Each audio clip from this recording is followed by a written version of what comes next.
Hi, welcome again to A Likely Story. I'm your host, Grafton Stringer, coming to you this week with an ALS news brief. Well, here we are already in July, and this is the month when we celebrate our nation's independence, and the weather is perfect for trying out your favorite hobby. Now, some people water ski, some people garden, and some people write mildly amusing political satire almost exclusively for the enjoyment of just a few friends and family. And some people take on the hobby of coal rolling. You've never heard of it? Well, you're not alone.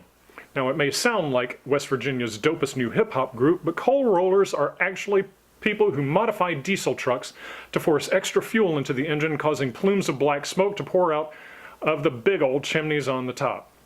They're also presumably called coal rollers because the name fetal alcohol syndrome rollers was already taken.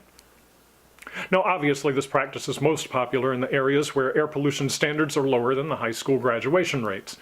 But they do this as a form of political protest against environmentalists and as a way of sticking it to President Obama and his imaginary army of Prius-driving followers.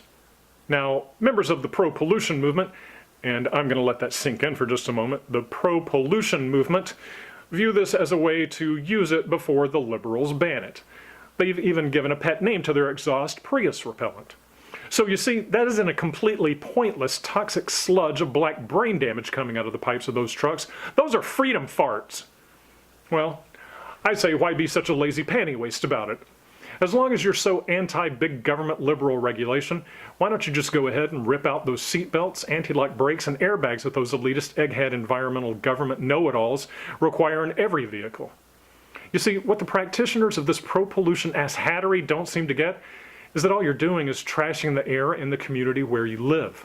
And this makes about as much sense to me as if liberals decided to protest war by blowing up their own houses.